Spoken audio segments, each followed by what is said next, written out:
அரசியல் செய்திகளை உடனுக்குடன் தெரிந்து கொள்ள நம்ம அரசியல் நியூஸ் தமிழ் சேனலை சப்ஸ்கிரைப் பண்ணிக்கோங்க. வீடியோக்குள்ளார போகிறதுக்கு முன்னாடி இந்த வீடியோவுக்கு மறக்காமல் ஒரு லைக் கொடுத்துட்டு வீடியோவை பாருங்கள். கடந்த சில மாதங்களாகவே தவேகா கட்சியில் மிக பெரும் பரபரப்பை ஏற்படுத்தி கொண்டிருந்த அஜிதா ஆக்னல் என்ற நபர் என்ற பெண் பார்த்தீங்கன்னா தற்போது தவேகாவில் இருந்து விலகி திமுகவில் இணைந்திருக்காங்க அப்படின்ற செய்தி தான் ஒட்டுமொத்த அரசியல் வட்டாரத்திலையும் பெரும் பரபரப்பை ஏற்படுத்தி இருக்கின்றது. மிக மிக முக்கியமாக இவங்க தவேகாவில் இருந்து விலகி ஏன் திமுகவுக்கு போனாங்க, இதுக்கும் விஜய்க்கும் என்ன தொடர்பு, விஜய் செய்த மிக பெரும் துரோகத்தால் தான் அவங்க தற்போது திமுகவுக்கு சென்றிருக்காங்க. தவேகாவில் மிக பெரும் அளவிலான உள்ளடி வேலை நடக்குது. ஏன் இவங்க தவேகாவில் இருந்து விலகி திமுகவுக்கு சென்றாங்க, என்ன நடந்தது, விஜய் செய்த துரோகம் என்ன அப்படின்ற பல திடுக்கிடும் தகவல்கள் வெளியாகி இருக்கின்றது. அது எல்லாத்த பற்றியும் தெளிவாக துல்லியமாக பார்க்க போகிறோம். கடைசி வரை பார்த்தீங்கன்னா எல்லாமே உங்களுக்கு புரியும். சரி வாங்க வீடியோக்குள்ளார போகலாம். அதாவது 2026 ஏப்ரல் 12ஆம் தேதி திமுகவுடைய துணை பொதுச் செயலாளர் தூத்துக்குடி நாடாளுமன்ற உறுப்பினர் கனிமொழி அவர்களை சந்தித்து திமுகவில் தன்னை இணைத்து கொண்டாங்க இந்த அஜிதா ஆக்னல் அப்படின்ற பெண். இவங்களுக்கு அப்படி என்ன நடந்தது அந்த தவேகாவில் அப்படின்றத பற்றி பார்க்கும்போது 2 மாதங்களுக்கு இல்லை 4 மாதங்களுக்கு முன்னாடி டிசம்பர் மாதத்தில் பார்த்தீங்கன்னா மிக பெரும் அளவிலான ஒரு பரபரப்பு சம்பவம் தவேகா கட்சியில் நடந்தது. கடந்த 2.5 ஆண்டுகளாகவே பார்த்தீங்கன்னா விஜய் அந்த கட்சியை கட்டமைக்கக்கூடிய ஒரு வேலையை பார்த்துட்டு இருந்தார். தவேகா பார்த்தீங்கன்னா 120 அமைப்பு ரீதியாக 120 மாவட்டங்களாக பிரிக்கப்பட்டு பொறுப்பாளர்கள் நியமிக்கப்பட்டாங்க. அதன் பிறகு அவங்களுக்கு மாவட்ட செயலாளர் பதவியை விஜய் வழங்கியிருந்தார். தேர்தல் நெருங்கி வருவதால கட்சி கட்டமைப்பை வலுப்படுத்தும் வகையில் அமைப்பு ரீதியான மாவட்டங்களின் எண்ணிக்கையையும் விஜய் அதிகரித்துட்டு வந்தார். அந்த வகையில் தான் தூத்துக்குடி மத்திய மாவட்ட செயலாளராக சாமுவேல் ராஜ் அப்படின்றவரை நியமிப்பதாகவும் விஜய் சொல்லியிருந்தார். புதிதாக நியமிக்கப்பட்ட நிர்வாகிகளை சென்னை பனையூரில் இருக்கக்கூடிய தவேகா அலுவலகத்துக்கு டிசம்பர் 23ஆம் தேதி வரவழைக்கப்பட்டாங்க. தூத்துக்குடி மாவட்டத்தை சேர்ந்த பெண் நிர்வாகியான அஜிதா ஆக்னல் அப்படின்ற பெண் மாவட்ட செயலாளர் பதவி தனக்கு கிடைக்கும் அப்படின்ட்டு காத்து கொண்டிருந்தாங்க ஆவலோட. ஆனால் நிர்வாகிகள் பட்டியலில் அவங்களுடைய பெயர் இடம்பெறலை. புதிதாக நியமிக்கப்பட்ட நிர்வாகிகள் மட்டுமே கட்சி அலுவலகத்திற்குள்ளார அனுமதிக்கப்பட்டாங்க. எனவே இந்த அஜிதா ஆக்னல் கட்சி அலுவலகத்திற்குள்ளார அனுமதிக்கப்படவே இல்லை. அன்றைக்கு தன்னுடைய ஆதரவாளர்களுடன் கட்சி அலுவலகத்துக்கு வெளியே கண்ணீரோட காத்திருந்தாங்க. இந்த நிலையில புதிய நிர்வாகிகளை சந்தித்து வாழ்த்து கூறி நியமன ஆணையை வழங்குவதற்காக விஜய் காரில் வந்தார். அப்போது இந்த அஜிதா ஆக்னல் தன்னுடைய ஆதரவாளர்களுடன் விஜய் காரை மறித்திருந்தார். பெரும் பரபரப்பும் அன்று ஏற்பட்டது. உடனே விஜயுடன் வந்திருந்த பாதுகாப்பு அதிகாரிகளும் பவுன்சர்களும் இந்த அஜிதா ஆக்னல் மற்றும் அவருடைய ஆதரவாளர்களை விலக்கிவிட்டாங்க. இதன் பிறகுதான் விஜயின் கார் கட்சி அலுவலகத்திற்குள் சென்றது. இதனால மிக பெரும் பரபரப்பான சூழல் அங்கு ஏற்பட்டது. புதிய நிர்வாகிகளுடனான ஆலோசனை கூட்டம் நிறைவடையக்கூடிய அந்த தருவாயில தவேகாவுடைய இணை பொதுச் செயலாளர் CTR நிர்மல்குமார், கொள்கை பரப்பு செயலாளர் ராஜ்மோகன் ஆகியோர் முதல்ல வெளியே வந்தாங்க. கட்சி அலுவலகத்தின் வெளியே காத்திருந்த இந்த அஜிதா ஆக்னல் மற்றும் அவருடைய ஆதரவாளர்களுடன் சமாதான பேச்சுவார்த்தையில் ஈடுபட்டாங்க. ஆனாலும் சமாதானமாகாத அவங்க தன்னுடைய ஆதரவாளர்களுடன் தவேகா அலுவலக நுழைவாயிலில் அமர்ந்து தர்ணா போராட்டத்தில் ஈடுபட்டாங்க. இந்த சூழ்நிலையில் தவேகா தூத்துக்குடி மத்திய மாவட்டத்துக்கு நியமிக்கப்பட்ட புதிய நிர்வாகிகளின் பட்டியலை தவேகா கட்சியின் எக்ஸ் பக்கத்திலையும் சமூக வலைதள பக்கத்திலையும் வெளியிடப்பட்டது. இதனிடையே தன்னுடைய போராட்டத்தை கைவிட்ட அஜிதா ஆக்னல் அவர்கள் என்ன சொல்லியிருந்தாங்கன்னா, தலைமை மீது தங்களுக்கு நம்பிக்கை இருப்பதாகவும் கடைசி வரை விஜயுடன் இணைந்து பயணிப்போம் அப்படின்ற மாதிரியும் சொல்லியிருந்தாங்க. அதன் பிறகு சில நாட்கள் கழித்து பார்த்தீங்கன்னா தவேகா தொண்டர்கள் என்ன சொல்லியிருந்தாங்கன்னா, திமுகவின் கைக்கூலி தான் இந்த அஜிதா ஆக்னல் அப்படின்ற மாதிரி அந்த 2025 டிசம்பர் மாதமே இந்த அஜிதா ஆக்னலை பற்றி தாவேகா தொண்டர்கள் இந்த மாதிரி சொல்லியிருந்தாங்க. இப்போது அதுதான் நடந்து போச்சு.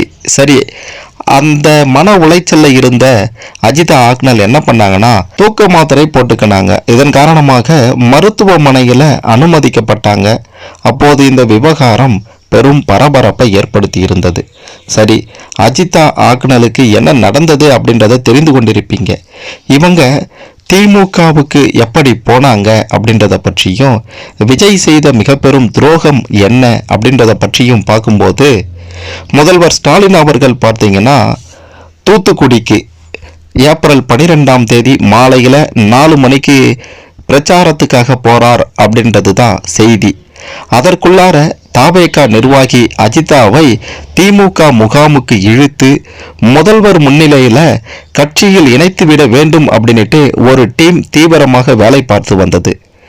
விஜயின் தாவேகாவில் தூத்துக்குடி மாவட்ட பொறுப்பாளராக ஆக்டிவாக வேலை செய்து வந்த இந்த அஜிதாவுக்கு கட்சியின் உள்ளடி அரசியலால் விஜய் செய்த துரோகத்தால் அவங்களுக்கு தூத்துக்குடி மத்திய மாவட்ட செயலாளர் பதவி கிடைக்கல.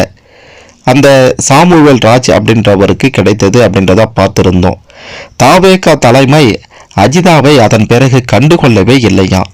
கடந்த 3 மாதங்களாக எந்த ஒரு முடிவையும் எடுக்காமல் இந்த அஜிதா அமைதியாக இருந்து வந்தாங்க. இந்த நிலையில தான் அவங்கள தங்களுடைய கட்சியில் இணைக்க திமுகவும் அதிமுகவும் தீவிரமாக முயன்று வந்தது.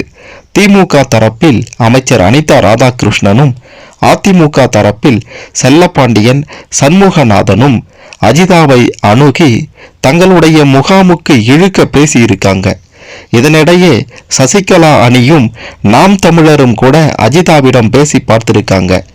உழைத்த உழைப்புக்கு அங்கீகாரம் இல்லை, இனியும் தாவேகாவில் தொடர வேண்டாம் என்று அஜிதாவின் ஆதரவாளர்களும் அழுத்தம் கொடுத்திருக்காங்க. தூத்துக்குடியின் லோக்கல் பாலிடிக்ஸை மனதில் வைத்து அதிமுக பக்கம் சாயலாம் அப்படின்ற மனநிலைக்கு வந்திருந்தாங்க. இப்படியாப்பட்ட ஒரு சூழ்நிலையில முதல்வர் ஸ்டாலின் அவர்கள் தூத்துக்குடி செல்லும் நிலையில அவர் முன்னிலையில் அஜிதாவை கட்சியில் இணைக்க ஒரு டீம் தீவிரமாக முயன்று வந்தது. முதல்வர் முன்னிலையில் திமுகவில் இணைவது எவ்வளவு பெரிய கௌரவம் தெரியுமா என பல விஷயங்களை பல லைன்கள் வழியாக அழுத்தம் கொடுத்ததுல அஜிதாவே குழம்பி போயிருக்காங்க. முதல்வர் 4 மணிக்கு தூத்துக்குடிக்கு செல்லும் நிலையில 3 மணி வரை முடிவெடுக்க அஜிதா நேரம் கேட்டிருக்காங்க. முதல்வர் முன்னிலையில இணைக்கும் அளவுக்கு அவங்க அவ்வளோ ஒர்த்தான ஆளெல்லாம் இல்லை அப்படின்ட்டு திமுகவின் இன்னொரு டீம் அஜிதாவின் இந்த இணைப்புக்கு முட்டுக்கட்டை போட்டாங்க. அஜிதாவை இணைப்பதன் மூலமா திருச்செந்தூரில் மீனவர்களின் வாக்குகளை கவர முடியும் அப்படின்ட்டு அனிதா ராதாகிருஷ்ணன் திட்டம் போட்டிருந்தாரு. இதனால முதல்வர் முன்னிலையில இணைக்க அவர்தான் பார்த்தீங்கன்னா கங்கணம் கட்டி கொண்டு அலைந்திருந்தாரு. ஆனா திமுகவில் இருக்கக்கூடிய இன்னொரு டீமே பார்த்தீங்கன்னா அஜிதாவை முதல்வர் முன்னிலையில இணைக்க விரும்பல. இதன் காரணமாகத்தான் தூத்துக்குடி நாடாளுமன்ற உறுப்பினர் திமுகவின் துணை பொதுச் செயலாளர் கனிமொழியை சந்தித்து தன்னை திமுகவில் இணைத்து கொண்டாங்க இந்த அஜிதா ஆக்னல். அஜிதாவை தன்னுடைய பக்கம் இழுத்தா, அதாவது திமுகவிற்கு அஜிதா வந்தா திருச்செந்தூர் மீனவர்களின் வாக்குகளை எளிதாக பெற்றுவிட முடியும் அப்படின்றதுதான் அங்கே போட்டியிடக்கூடிய அனிதா ராதாகிருஷ்ணனுடைய கருத்தாக இருக்கின்றது. அதனால தான் இவ்வளோ வேலையை அவர் பார்த்திருக்கிறாரு. இப்படியாப்பட்ட ஒரு நிலையில இவங்க இந்த அஜிதா ஆக்னல் திமுகவில் இணைந்துட்டாங்க. மாவட்ட செயலாளர் பதவி தனக்கு இல்லை என்றாலும் தாவேகாவில் அஜிதா தொடர்ந்து பயணித்து தான் வந்தாங்க. விளாத்திக்குளம் பிரச்சனையின் போது தாவேகா சார்பாக நேரில் சென்றவங்க இந்த அஜிதா தான். ஆனால் தாவேகா தலைமை அஜிதாவை கண்டு கொள்ளாதது மிக பெரும் கேள்வியை எழுப்பியிருக்கின்றது. இதற்கு மிக முக்கியமான காரணம் விஜய் தானாம், அவர் செய்த துரோகம் தானாம். கட்சிக்காக உழைத்து வந்த இந்த அஜிதாவிற்கு பதவியை கொடுக்காம தற்போது, அதாவது அந்த மாவட்ட செயலாளர் பதவியை கொடுக்கல.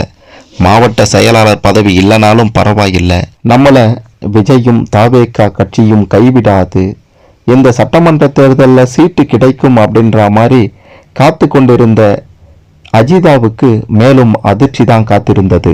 கட்சிக்காக கடந்த 2 வருடங்களாகவே உழைத்து வந்த எனக்கு சீட்டு கொடுக்கலையே அப்படின்ற கோபம், மிக முக்கியமா துரோகம் பண்ணிட்டாரு, விஜய் துரோகம் பண்ணிட்டாரு அப்படின்னுட்டு அவங்க மனம் நொந்து போயிருந்தாங்க.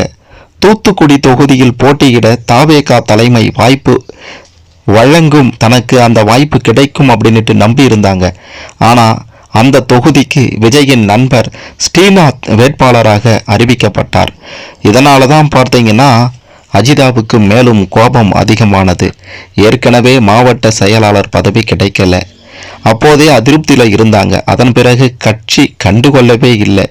தற்போது சீட்டும் கொடுக்காம மிக பெரும் துரோகத்தை பண்ணிட்டு தன்னுடைய நண்பருக்காக, அந்த நண்பர் என்ன வேலை பார்த்தாரு, அவருக்காக எனக்கு என்ன துரோகம் பண்ணிட்டாரு, என்னுடைய இந்த உழைப்பை மதிக்காம அவர் பண்ணது மிக பெரும் துரோகம் அப்படின்ற மாதிரியும், பெண்களுக்கு மரியாதை இல்லை அந்த கட்சியில் அப்படின்னுட்டு தான் தற்போது இந்த அஜிதா ஆக்னல் தாவேகாவில் இருந்து விலகி திமுகவில் சேர்ந்திருக்காங்க.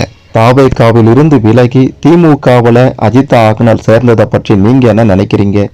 விஜய் செய்த இந்த துரோகத்தை பற்றி நீங்க என்ன நினைக்கிறீங்க? உங்களுடைய கருத்துக்களை மறக்காம கமெண்ட்ல பதிவு செய்யுங்க.